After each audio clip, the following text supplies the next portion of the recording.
Let's go. Good afternoon, Madam Member, Minister's Council, and Mr. Interpreter. Uh, I am RCIC Ritu Bhatia, and I have my co-counsel here, Nidhi Verma. And I would like to ask some questions to Samantha. Samantha, my first question is, are you comfortable with English or do you need an interpreter? Yes, I'm totally comfortable with English. Yeah, thank you. Okay, so to start with, I would like to know that why you entered in Canada and why Vancouver this time? I'm here in Vancouver because my mom is sick, and I got the message from my aunt that my mom is sick and she's at the hospital and I have to come as soon as possible. That's why. Okay, and has your mom had any medical condition in the past that are causing her hospitalized currently?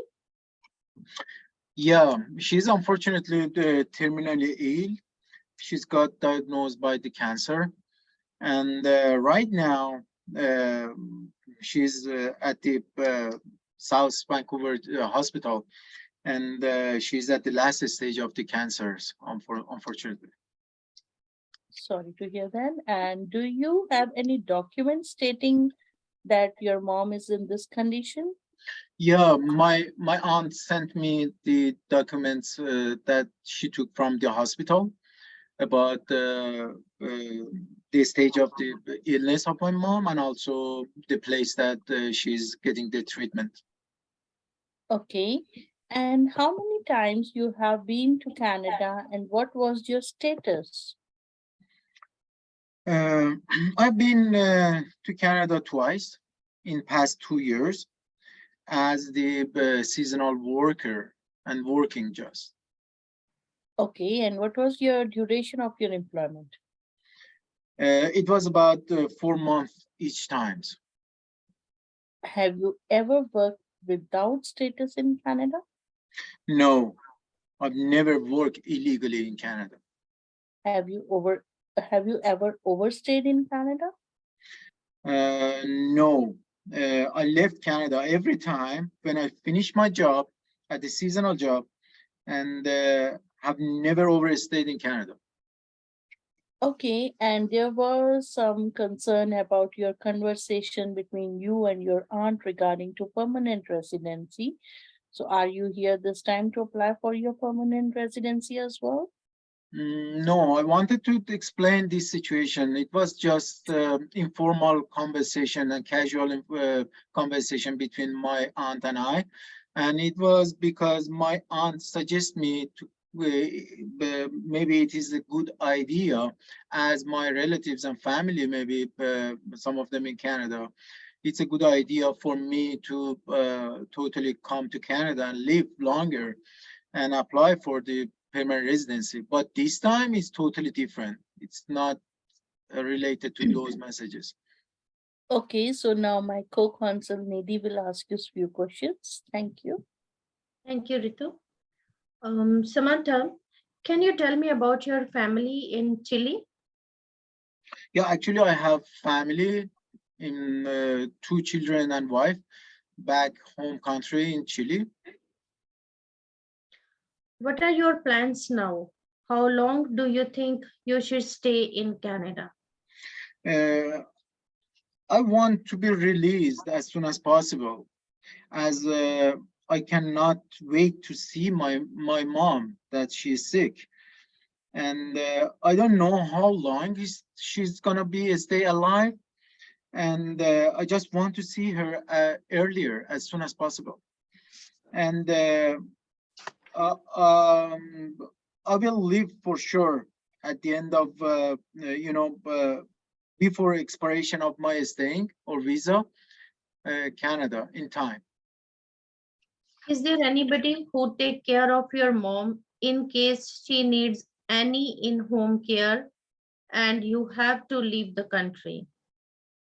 If I have to leave Canada, for sure my aunt is the person. She will take care of my mom 24/7. Who will financially support you in Canada? This time coming to Canada, it is just I have my own funds, and my aunt most probably just taking care of the boarding and lodging during my stay in Canada. What if you're not allowed to enter in Canada?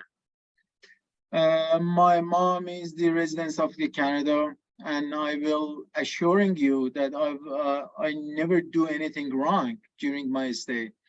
And I'm scaring of the, this is the last time of my visit with my mom, and please give me a chance and allow me to enter to Canada. Thank you, Samantha. These are the only questions to ask you for this time. Thank you, Ritu. Yeah, thank you so much, everybody. It's the first finishing part of the first part, and right now I'm RCIC. I'm switching my role, and I will be RCIC after the examination of the Samantha Morales, and I just want to submit my submission to the hearing. Thank you, dear member, minister representatives, and Mrs. Morales. Today, we heard the testimony of the credible witness, Ms. Morales. She has shown through her action during the past few years that she is law-abiding citizen, and one that complies with the rules and has no history of breaking or circumventing them, specifically IRPA. She visited Canada having been rushed to get on a flight, only knowing that the mother was ill and not having a chance to gather documents and support towards her intentions. She was then detained by the CBSA for having landed in Vancouver instead of Toronto, and having some messages that refer to legal process and permanent residency. We submit that the evidence provided does not support CBSA's claim that Ms. Morales' intentions were anything other than visiting her mother. During this hearing, we submitted evidence of the identity, past and present intentions, and an alternative to detention in order to alleviate the minister's concern. She has satisfied the member with her identity documents in the form of her passport and birth certificate, alleviating concern listed in section IRPA 58(1)D. And we have in the disclosure documents evidence corroborating what she told us today, including her intention to visit her terminally ill mother, who is being treated at the South Vancouver Hospital, her return ticket back to Chile, and her immigration history as per minister's representative declaration and Ms. Morales' passport. She has demonstrated that her intention in what she says it is, that is to visit her mother and then go back to Chile. In terms of her conversations with bond persons regarding Ms. Morales' intention to apply for permanent residency, Ms. Morales may have this intention at some point, and she has said in her conversation she will take the appropriate steps to apply through the professional with the correct information. This shows her procedure and not her intention to want to break the law by coming and working or staying in Canada illegally. These documents and evidence point to a credible history and intention and reduce any chance of being a flight risk. In the event the member decided that Ms. Morales should not be released on her own recognizance, we have presented an alternative to detention, alleviating the minister's concern. Ms. Rosa Morales, the aunt of the Miss Samantha Morales, has agreed to put in a cash bond of $5,000 and a performance bond of the $5,000 and offers residence, as well as constant monitoring of her niece whereabouts with a cellular phone and the camera surveillance at her residence while she is at work.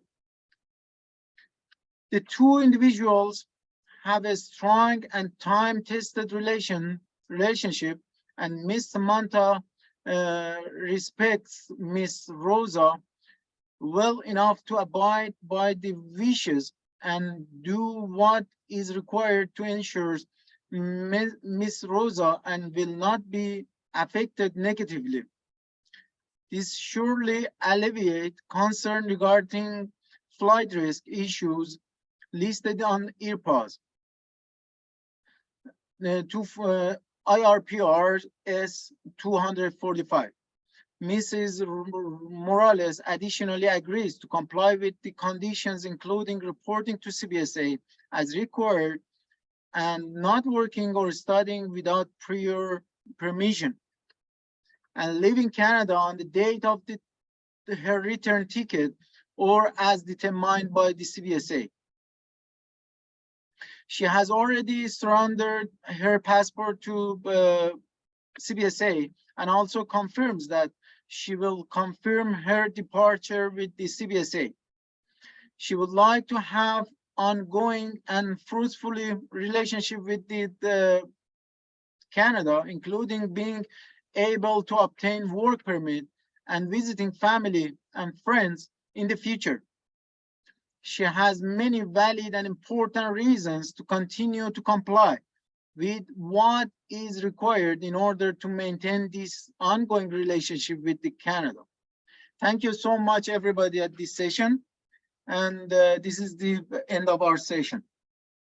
Thank you.